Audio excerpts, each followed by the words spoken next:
Okay. I got this out of sequence, so.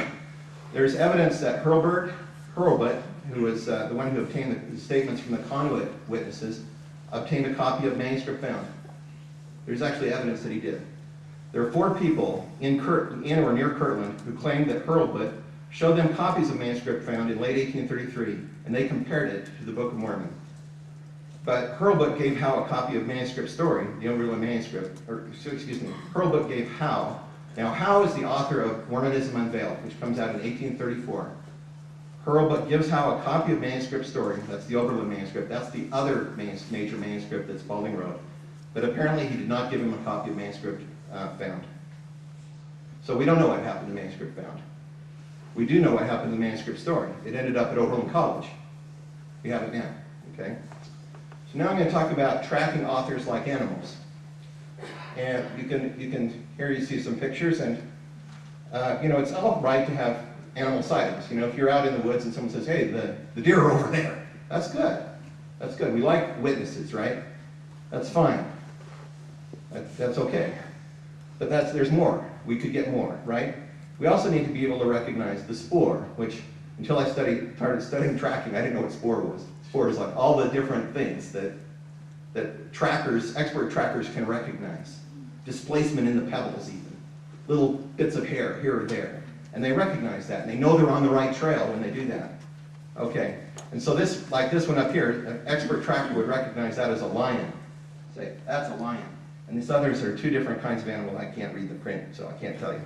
But that's a lion, okay? So how could we track Spalding in the Book of Mormon? How could we track him? We could look for his themes. We could look for his phrases. We could look for his proper nouns. Remember how all the witnesses said the nouns, the names are the same. We could look to see if Spalding-like names are there. We could look for phrases from writers that Spalding plagiarized. We could look for frequent word usage patterns. And then we could see, is there a compounding of evidence? If you're an expert tracker, you take into account all the different things you see along the trail to know that you're on the right trail. That's how you know. Okay, so what we're going to do then is take manuscript story, which we have. It's available in Oberlin College, we also call it the Oberlin manuscript, compared to the Book of Mormon. Vernal Hawley did this in 1992. Dale Broadhurst has done it forever. I think 1998 is a totally wrong number there. It goes back to the 80s. Okay, Ted Chandler did it. Tom D'Onofrio's done it. Tom, I know Tom's here. And then we did it. And these are my colleagues, Matt Jockers and Daniela Witt at Stanford. So we've all done this kind of tracking effort. So first let's look at Spalding's themes. So I've listed here themes that I thought were important about Spalding. Old World to New World travel. Fear of being capsized is found in the Oberlin manuscript.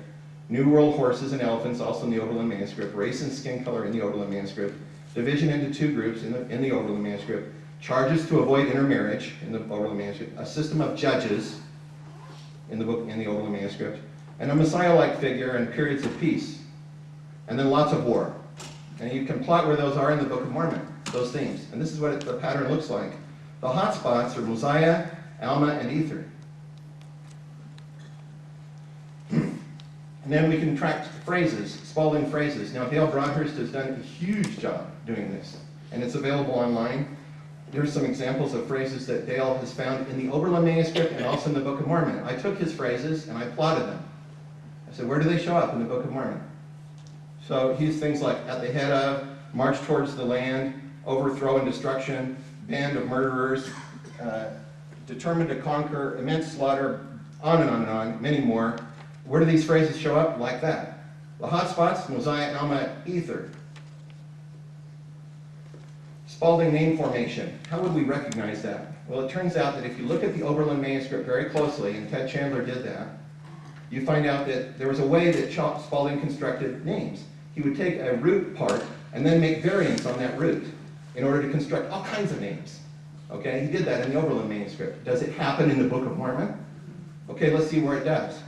We've got the Am words, Amorin, Ammon, Ammonite, Ammoniha, Ammoniahite, Ammonite. Okay, we've got the core words, Coriantum, Coriantor, Coriantum, Coriantumr, Corihor, Korihor. We've got the good words, Gad, I can't read, Gadiani, Gadianton, oh, okay, it goes on and on. We've got the more words, Moroni. Moron. We've got the Iha words, Ammoniha, Kameniha, Mathoniha, Yeehaw! Okay, all right, we got all those words. And then also, we got all these proper nouns that are similar to place names in the near the Great Lakes, right? Very similar. Vernal Hawley noticed this.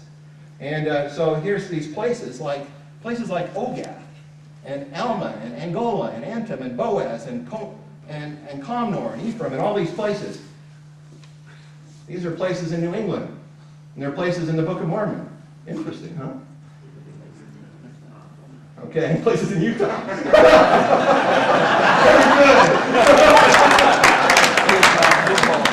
Yeah, Spalding never knew. All right, we can also look at Spalding name formation patterns and see where they plot. Where do they plot? Look where the hotspots. Now I'm combining Hawley and Chandler's names. These name formation patterns, and I'm combining them with the Hawley proper nouns and plotting them. Where do they show up in the Book of Mormon? Mosiah, Alma, Ether, hotspots. Okay? All right, look at this. This is kind of weird. What's going on out here? Yeah. What was that? We didn't hear. That's a secret. To be disclosed later. But Sue has, prescience. Okay, so let's look at phrases that Spalding plagiarized from Warren and Ramsey. This is Tom D'Onofrio. Tom, where are you? Okay, this is Tom D'Onofrio's work, and I just took some of his work, and I plotted where it shows up. Okay, Warren and Ramsey, chroniclers of the American Revolutionary War, and if you look in the Oberlin College manuscript, Spalding liked to plagiarize them. And you say, he liked to plagiarize them. So I wonder if any of his plagiarisms show up in the Book of Mormon. And if so, where? Right? Well, look where the hotspots are. Mosiah, Alma, Ether. Okay? Now, in 2008, so last year, Matt Jockers, Daniela Witten, and I carried out an authorship attribution study on the Book of Mormon. We used frequent word usage patterns. Frequent word usage patterns. And we looked for Spalding's trail. We looked for also 7 others. We looked for Rigdon, Cowdery, Isaiah Malachi, Pratt, Longfellow, and Barlow. So Longfellow and Barlow we added as controls. Controls. Our study was published in the peer-reviewed, and it was published in the Journal of Literary and Linguistic Computing last year in December. Okay. So where do the Spalding attributions show up? If you look at the frequent word usage patterns, they're the hotspots from Mosiah, Alma, and Ether. This is what we found. This is where we were attributing Spalding. Mosiah, Alma, Ether. Now let's do a compounding of evidence. So I'm just saying, look, here's where the themes tell us, here's what the phrases tell us, here's what the proper nouns tell us, here's where the plagiarisms tell us, here's where the frequently used words tell us. You see any patterns? So Spalding's writings patterns are found in some parts of the Book of Mormon, but they're not found in others. Here's what else we found when we did our analysis. If you look at Rigdon, look at that. Sidney Rigdon is just like all over the place. Okay? We also looked for Cowdery. We found him in some places. A little bit of Pratt. Isaiah Malachi's there. And someone asked, why didn't you look for Joseph Smith? And you know what? We tried really hard to find text for Joseph Smith.